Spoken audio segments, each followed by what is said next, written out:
I have the distinct honor to have in my company a gentleman who I will introduce in a bit, but just to tell you that I've done dozens, scores actually, of interviews in my lifetime.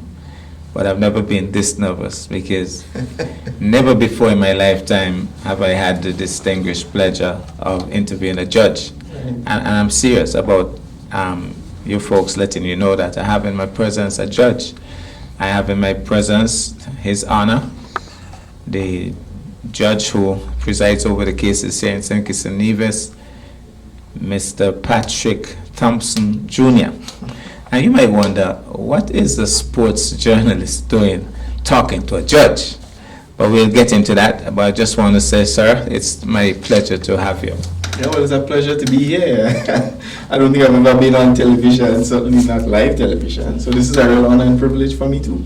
Well, thank you so much. And I must tell you that because I know that judges are very much on time, this interview was set for 4 o'clock and I got here about 3 because I didn't want to upset the judge. The worst thing you could do, in a lifetime is to get the judge on your wrong side. And so I was here like an hour before. But on a more serious note, Your Honor, let's talk a little bit because you were part of a commission, maybe of inquiry, I think, maybe the best way to put it, sort of. Review group, I think. Yeah, to investigate why the West Indies did so badly in the last T20 World Cup. Mm-hmm. And maybe you could just give us a little bit of background information on that because I don't know about you, you're into the judicial field, but I, as a layman, I love to watch like unsolved mysteries and those kind of stuff. And it's certainly an unsolved mystery when you have a bunch of guys who on an individual basis are world beaters. They go into professional setups and they dominate. And then you say, okay, if each one of them is a world beater, we put them together, well, they're going to kill the world. Mm-hmm. And then suddenly the world kills them. Tell us a little bit about the background, why the commission or the group was set up to investigate and who were part of it and all that kind of stuff. Oh, that's easy. That's fairly straightforward. I mean, we had clear terms of reference from Cricket West Indies that told us what our objectives were, which was to look at the poor performance and I suppose delve into why we performed so badly and what we can do to prevent that happening again. So I had the distinct pleasure and privilege of being part of a group with one of my cricketing heroes, Brian Lara. Okay. And of course Mickey Arthur, who is no stranger to any serious cricket fan. Mickey has had sustained success at the international level. I don't want to speak in error, but I believe he's the only man that has coached 4 international teams. He's coached Australia, his native South Africa, Pakistan, and he may have coached Sri Lanka for a while as well. Okay. So we're talking about a high caliber group with those 2 persons, and I was just sort of there to, I guess, manage the process and sort of filter the ideas into this report. How did you manage that though, with all of your judge duties? It must have been really taxing. It was a taxing experience, I have to say, but that's the nature of passion projects. Things that you care about, you make the time for them, and I think I'm proud to say that I was able to get it done without any impact on anything that I had doing in Nevis. You know, we did our trials, people got their sentences, people got their judgments, everybody got what was expected of them, and I'm happy to see that we were able to devote the time and energy. The consultations took some time. It didn't always work for everyone's schedule. I think the consultation with Phil Simmons took place at 4:30 in the morning because of the time difference with where he was and where everyone else was. That's by Zoom? Yeah, via Zoom. Yep. It was all via Zoom, thankfully. Okay. I wish you would have been able to travel, but it was a fantastic experience. It took some time, but it was awesome. No, just as a background for the folks who are watching, especially the folks here from Nevis, you are a judge, and so we might want to know what's your cricketing background, because judges don't normally play cricket. So something tells me that you probably would have been a cricketer before you became a judge. Talk to me about that. Yeah, well, I don't know if I call it a cricket career of sorts. No doubt, persons are probably laughing. But when I was young, I played under 15 cricket for Grenada. Okay, that's a start. Yeah, with Devon Smith. Okay. So Devon made the most runs. I made the second most runs for Grenada in the Windward Islands under 15 tournament. I played some in Grenada what you'd call inter-parish cricket, both at under 19 and for your parish. And then from the parish level, they picked the national team. But by that stage, organized cricket was school cricket. So I finished my secondary education at a fairly young age. I was finished with secondary school when I was 15, so that I didn't have a chance to play the sort of organized cricket. So once you do that and then you move on to community college, there's less cricket, and then you're on to university, and sadly at that time there was even less cricket. Okay. I had the misfortune of being at UWI when Professor Beckles was redeveloping the ground. So that for a year or two there wasn't any cricket. For 2 of the 3 years I was on the campus, there wasn't much cricket. So that I suspect that my cricket career, such as it was, just started and ended suddenly. Very, very suddenly. So obviously the West Indies missed a big call here, because Devon Smith made it to the West Indies team, and if Judge Thompson made the second most runs, then we might have missed something here. But after that though, let's make a little connect with Nevis. You are the judge for Nevis or St. Kitts and Nevis? Nevis. So when you were coming, and by the way, you're Grenadian by birth. Yes, I am. So when you were coming to Nevis, because normally if you're going to a country that you're not too familiar with, you'd be happy to know. I know some people there. I got a feeling you knew some people here before you came here. I did. I don't think it's a secret that my wife is Kittitian in any event. Okay. But second of all, yeah, I'm familiar with Nevis and Nevis cricketers. I have a distinct memory. I doubt, and I've wanted to see this to Stuart Williams for some time. He may not recall, but I remember seeing Stuart Williams hit Phil Tufnell for 6 consecutive boundaries to bring up his 100 in a match against our West Indies board Presidents 11 in 94. Okay. It was that innings, I'm sure Stuart remembers it, that propelled him into the West Indies team, because he made his debut in 94. Exactly, against the English team in Antigua in 94 when Brian made 375. So I guess there's always been a sort of, I've always followed cricket keenly, so I know of Nevisian cricketers, Renako Morton, Stuart Williams, Karen Powell. I'm certainly a serious fan of West Indies cricket. El Camino Willard, Derek Parry.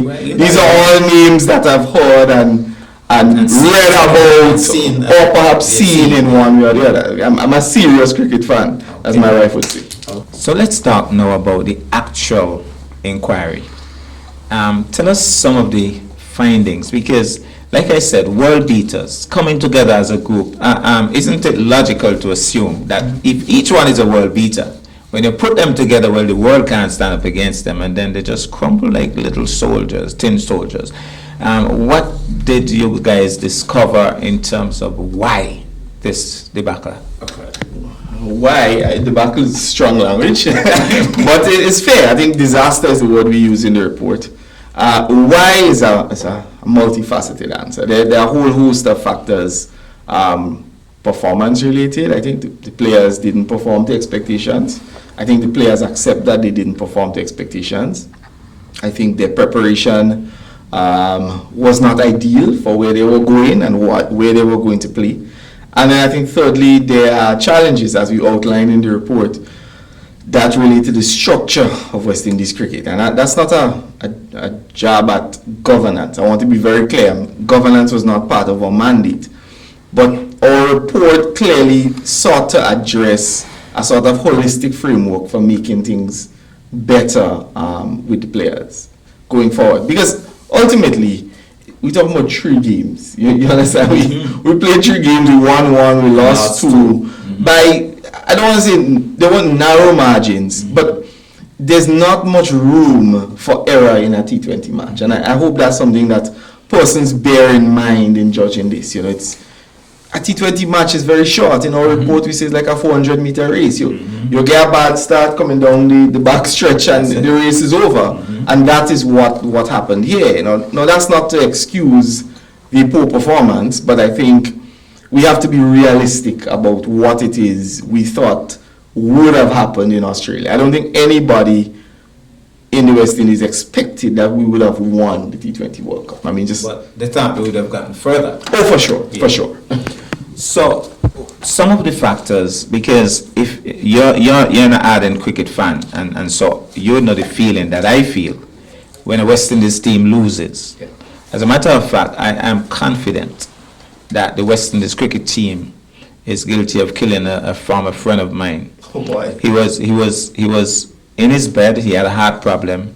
West Indies was on the verge of winning a game, and as would have happened many times, the game just suddenly turned and they started to tumble down like you know, and the guy heart gave out. He was listening. Those days he didn't have television sets, so he had his radio in his bed, and then all of a sudden West Indies lost, and then he lost. Oh no! He just popped off.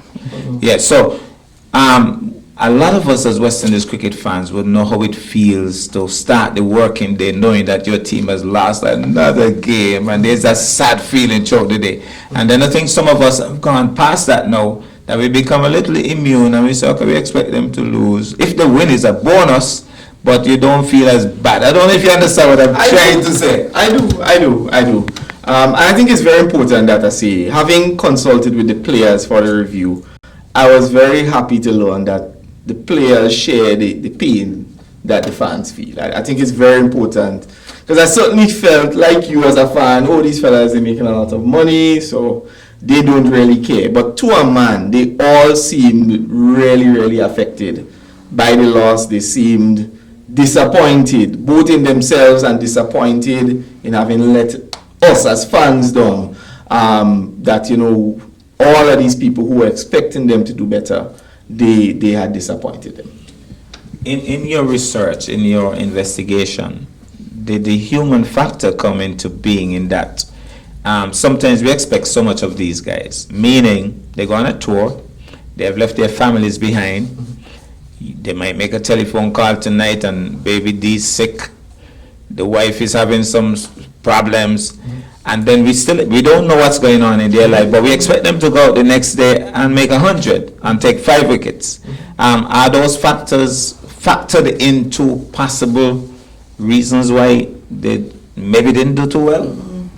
I mean, in the context of this tournament, no, I didn't get much feedback from the players that there were, shall I say, domestic problems for them. I think they just failed to play to expectations, and I think part of the challenge is that the CPL that immediately preceded the tournament, certainly with the benefit of hindsight, I think everyone would agree that our players perhaps could have played part of the rounds and then come out of the CPL and gone to Australia for a sort of acclimatization, bonding camp. Because it's not just preparation for the conditions, but also preparation to play as a unit. You have to be very clear on the roles that you're going to play. So, for example, I believe there were players who perhaps would have opened the batting in the CPL up until the final stages of the tournament, and then a week later they were being asked to play in the middle order, or bowlers who were asked to do things different from what they had been doing a week or two before. Now, these are professional sportsmen and they ought to adapt, but it's very hard to just say, leave the Caribbean as they did, because I think the chronology is they left and played 2 matches against Australia on the 3rd and the 5th. But of course, by the time they got to Australia, they left the West Indies on the 30th of September, and they were playing cricket on the 3rd of October, but traveling take basically 48 hours. Yeah. So that acclimatization process was key, and I think even with West Indies, Cricket West Indies' best attempts, they really could not have done much different except for pulling them out, which I think that's a hindsight matter more than a sort of standard practice. It would be very hard to do. There's also a difference in grounds too. I play local cricket, and if you have ever watched any local cricket at the VO Giant grounds, it's a pretty small ground. there's an area where you're hitting into the wind. There's an area when you're hitting with the wind. So you know at VOGM that it's easier to hit a 6 hitting in a particular direction because the wind is going to help you and the ground is pretty small. But if you play with the same mentality at Brownhill, which is a much bigger ground, you're going to get caught on the boundary. Correct. So I understand that the grounds in Australia were pretty large. These guys would have been hitting 6s at in Guyana and so on at will, virtually. And so you say, okay, this is 1 in my half I'm going, and then it only reached 3/4 way down. Was that also a factor? Oh, most definitely. I think in the match against Scotland, yeah. Couple of the batsmen perished against spin trying to hit for the boundary, and of course that was very difficult. And a small factor, and it's not offered as an excuse, but performance or poor performance or even good performance turns on small factors. And I think the fact that we played the matches in Hobart. Hobart is in Tasmania. Tasmania is a little island of Australia. I don't think, certainly a lot of people should know that Australia is one big island, a continent. And then there's this tiny island called Tasmania where Ricky Ponting and David Moon are from. They play, the matches we played were there.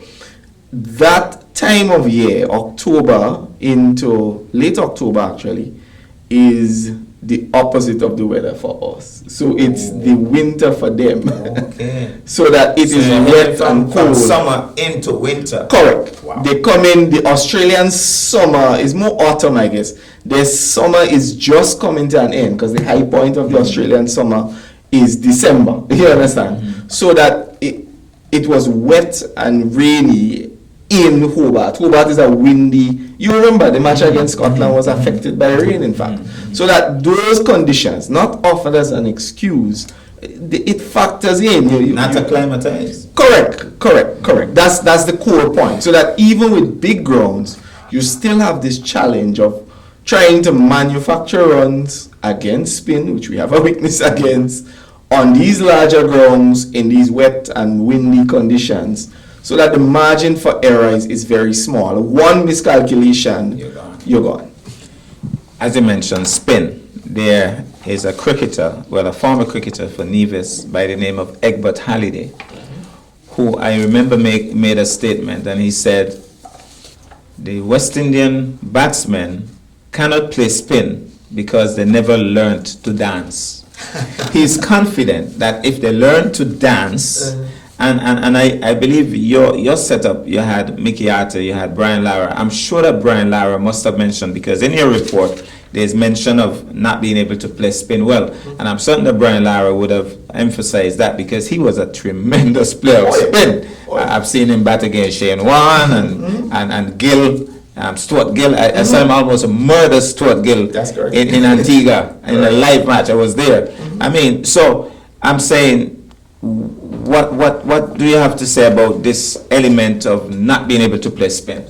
Well, I mean, that was clearly one of the findings. Well, it wasn't a finding per se, but certainly It stood out. It stood out. It was apparent that we did not bat well against spin in the match against Scotland. And to be fair, actually, and I hope Coach Simmons doesn't mind me quoting him, it wasn't so much spin, but actually slow bowling, because the ball didn't actually spin as much. It's just slow bowling that sort of put us off our game.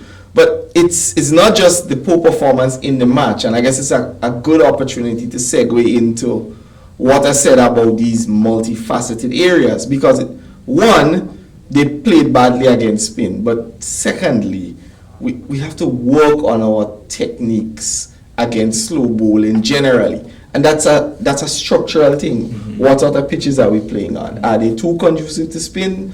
How do we adjust our techniques? Do we need batting camps? You'll notice that very few of our batsmen sweep, for instance. There's a technical side to what our concerns are. It's more than just, they can't play spin or they played spin badly, but how do we remedy that? And that is more than just dealing with the players in the side. No, you need to figure out how we're going to produce batsmen that you see that know how to dance, to use your friend Mr. Hanley's statement. And Lara was a good dancer. He really danced down the. That's the actual word the commentators use. He dances down the pitch. Correct. The other aspect as well is that element of pitches. I noticed there's a mention of pitches in the report. Maybe the type of pitches we play on here, and then you go to another country and you don't, maybe the word is acclimatized to that kind of pitch. How significant are pitches? Pitches are massive. The game is played on a pitch. At the end of the day, all cricket matches the world over are played on pitches, and we have to make sure pitches are up to par. I'm not saying they're not, but I'm saying how we manage and treat and deal with pitches is critical.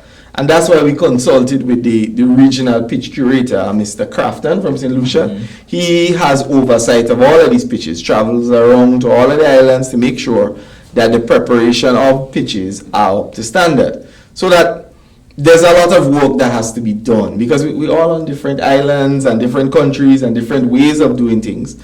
And you'll see our recommendation is for Cricket West Indies to bring in the curators from all of the varying islands so that they can have a clear standard. It's a lot like a household. If you have children, whoever the head of the house is has to set the tone, as it were. You say, these are the things we have for breakfast. This is how we run this household, and that is how the pitches ought to run. You set the culture, and then you see how that culture is implemented in the varying countries. But you have clear standards. You understand? You say, look, the pitch need water, and it need rolling, it need X. We all agree this is how it ought to be done, so that we have better pitches to play on, so that we can have better cricketers. Because without better pitches, we will never have better cricketers. Full stop. And then this aspect of contracts. Now, we see the situation where a player can literally hold the Windies Cricket Board to ransom. Meaning, if Tom is going to pay me X million dollars, X thousands of dollars, and the West Indies Board is only paying, I'm certain you'd have come across in your career as a judge somebody who, well, normally we say steal, but I think they use words like misappropriating funds and so on in your jurisdiction. So somebody who misappropriated some funds because they were a little short, and so they are only getting $1,000 a month, and passing through their hands on a daily basis are thousands of dollars. And then the poor guy says, well, I'm just going to borrow this until month end, but month end never comes. And then he ends up before you, and you send him down to 1840. These guys now would say, if the West Indies Board is only paying me $1,000, and I can make $1 million in 3 weeks IPL, 4 weeks, well, West Indies Cricket Board, you lose. How do you look at that situation? Well, again, that is, I think, a critical issue to be addressed, because we have a small pool compared to India, for instance. We don't have the number of people playing the game, so that you have to work with the talent that you have. Now, you have to accept that this is the player's profession. This is how they make a living, and in no profession would you be able to say to a person, yeah, well, you have to take the 2,500 from us and pass up the million. Like, no sensible person in any professional endeavor, sport, entertainment, whatever, is not doing it. So you have to come to some agreement. But in the same vein, I think there has to be a discussion with the players and their expectations, because I don't think it's reasonable to expect the players, and I'm not saying they are, but you have to find something that everybody could live with. The players can't expect to play, as we say in the report, in every league in the world.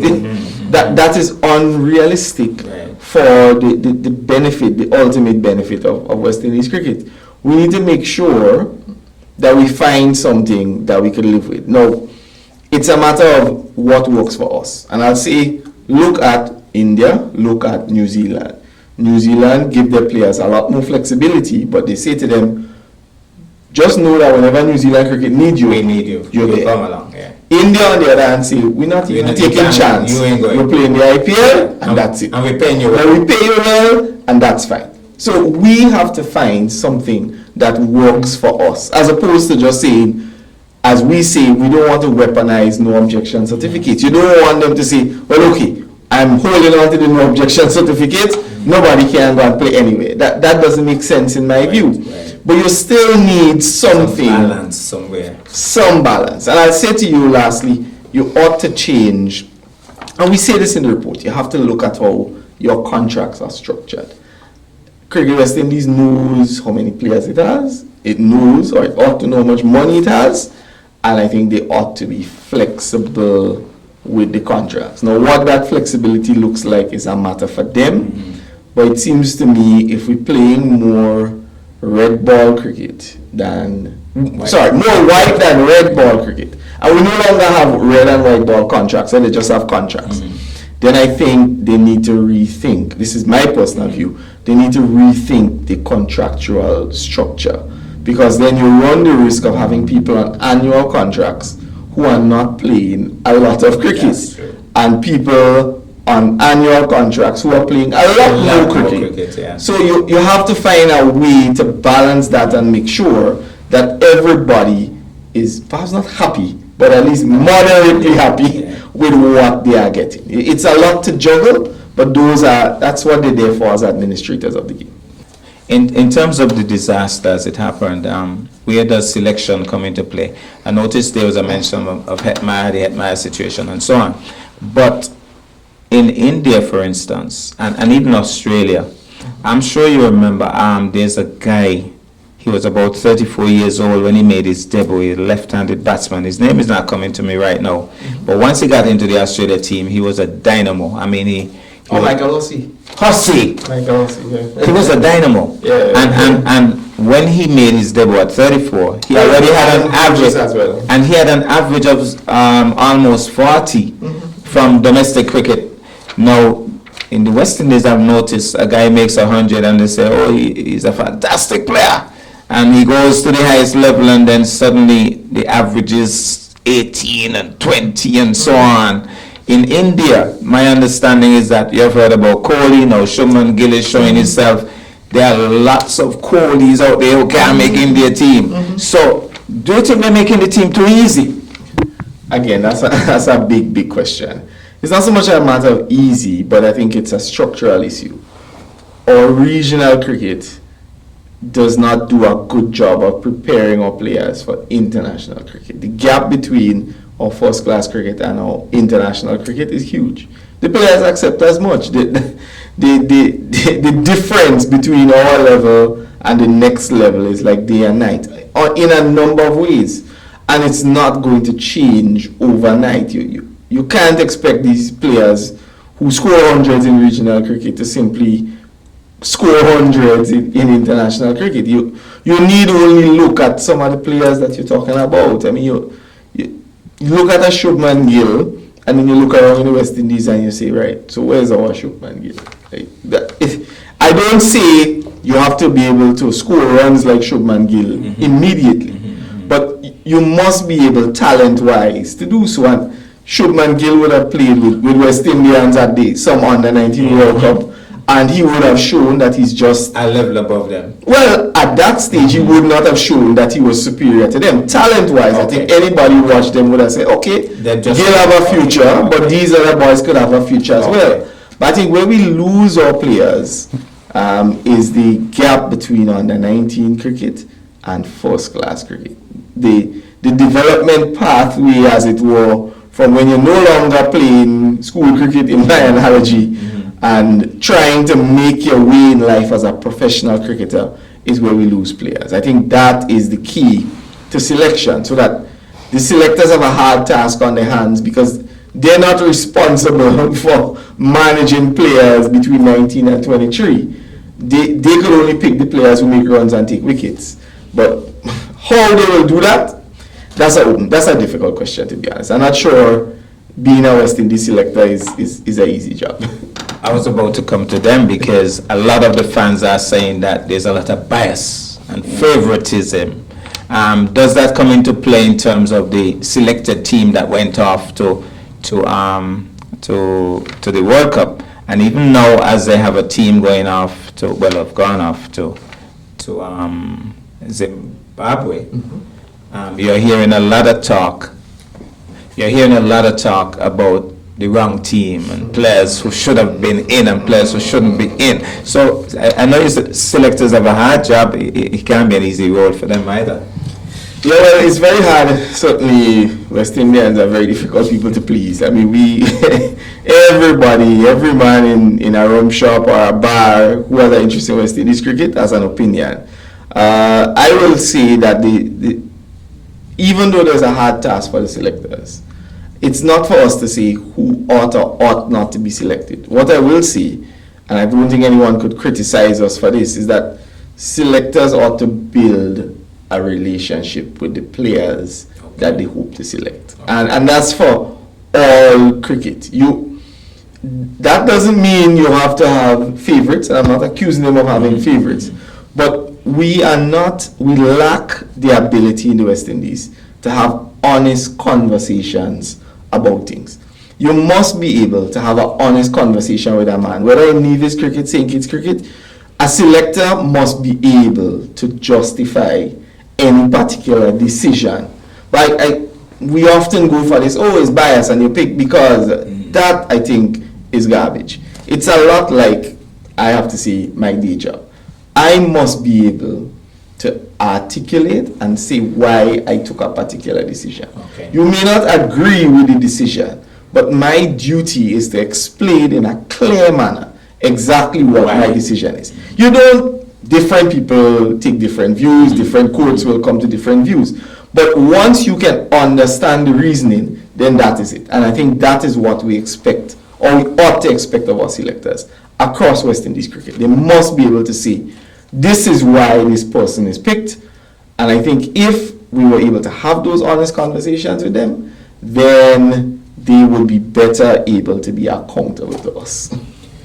Well, Your Honor, as we wrap up, having gone through the experience with Brian Lara and Mickey Arthur, know that we have the report out, and by the way, you could tell the folks how they could find it online and so on. Know that the report is out. Do you see hope for West Indies cricket once they follow your recommendations and going forward? What are your thoughts? Yeah, well, I'm always hopeful.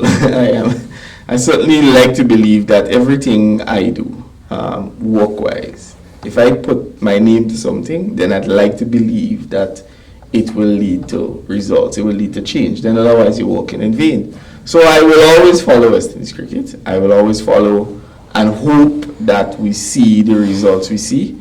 I'm assured that Cricket West Indies is taking the report seriously and will implement the recommendations, long, short, and medium.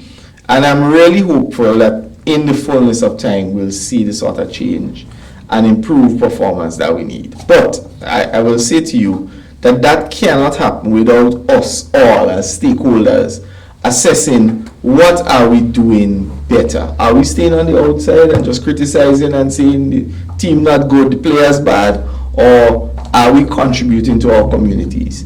Are we going into our pockets and saying, let's buy covers for the Brown Hill? Are we saying, boy, this youth man in the area, he need boots to play? Are we, as a community, doing all we can to advance West Indies cricket? Because it starts from the grassroots up. The players don't land on the TV screen by accident. They come from communities. And the communities have to do a better job, in my view, of supporting and advancing West Indies cricket. You have to be invested in it. You have to push the players.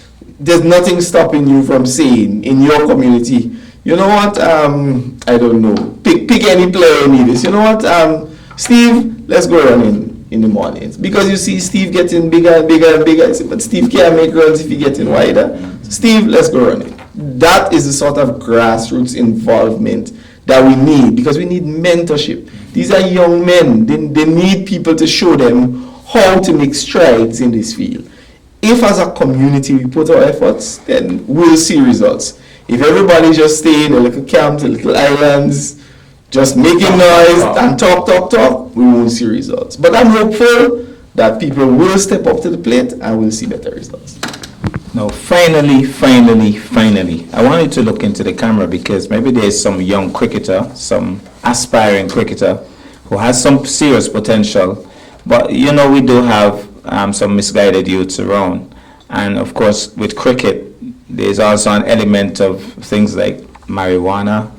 And if there's marijuana, they might end up before you as well in court, I'm not sure. So I wanted to talk from your heart to a young cricketer who is looking on, who might have some potential, and as you mentioned the word mentorship, give some guidelines to a young cricketer who is watching right now.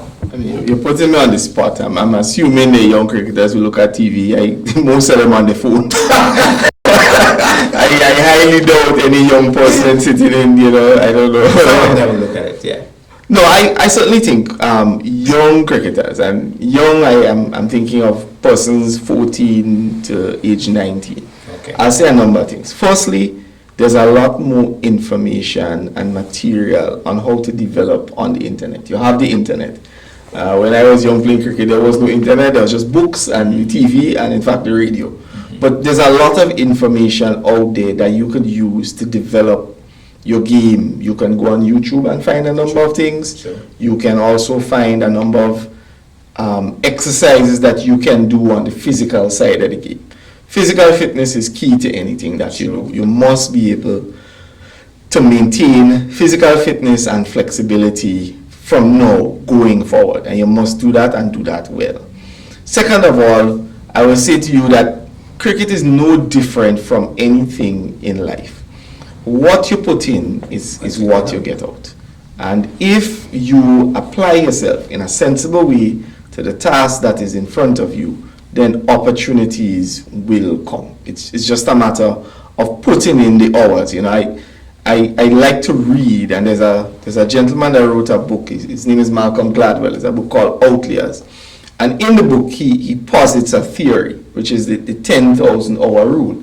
He studied a whole bunch of successful people in life, and he says, whether sport, whether art, whether music, these people all in the younger days spent roughly 10,000 hours working on fine-tuning and honing their craft. Okay. 10,000 hours sounds like a lot of hours, but that is the price, as it were, of success. So what price do you want to pay to see success? Do you want to train occasionally? Do you want to work hard every so often? Or do you want to work hard and smart time and time again?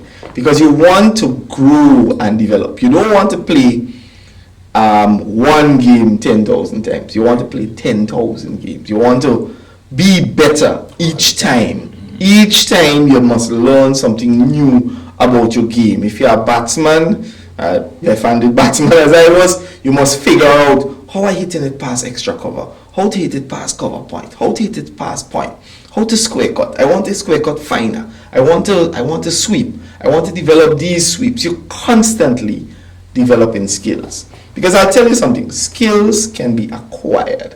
Talent you can't do anything with. You either have talent or you don't have. But if you have talent and you acquire skills, you could be a formidable force. The sky is the limit, because there's money in the game now that there wasn't before. It's a viable profession for talented athletes who have an affinity for the game.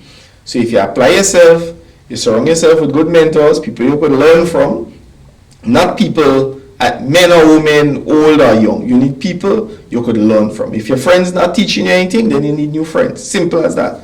You apply yourself, you take care of your physical fitness, and you work hard, then you may see results.